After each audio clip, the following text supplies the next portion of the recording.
மாருதியோட ஃபேமஸான K12 and K series petrol engine தான் இந்த ஈகோக்கு பிளேஸ் பண்ணியிருக்காங்க. ஒரு பெட்டரான ரிலையபிள் மற்றும் ஃபியூல் எஃபிஷியன்சி இந்த இன்ஜின் கொடுக்கறத நம்ம பார்க்க முடியும்.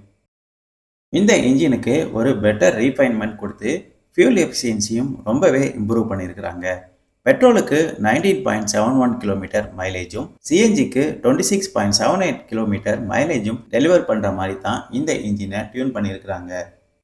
இந்த இன்ஜினோட மேக்ஸிமம் பவர் பார்த்தோம்னா 79.65 பிஹெச்பி பவர் ப்ரொடியூஸ் பண்ணுது. மேக்ஸிமம் டார்க் பார்த்தோம்னா 104.4 நியூட்டன் மீட்டர் டார்க் ப்ரொடியூஸ் பண்ணுது. 4 சிலிண்டர் வித் 16 வால்வோட இந்த இன்ஜினை கான்ஃபிகர் பண்ணியிருக்காங்க. 5 ஸ்பீடு மேனுவல் கேர் டிரான்ஸ்மிஷன் ஆப்ஷனில் மட்டும்தான் இந்த இன்ஜின் அவைலபிளாக இருக்குது.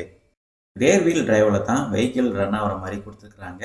ஒரு பெட்டரான பவர் மற்றும் ஃபியூல் எஃபிஷியன்ட் கிடைக்கிற மாதிரி தான் இந்த இன்ஜினோட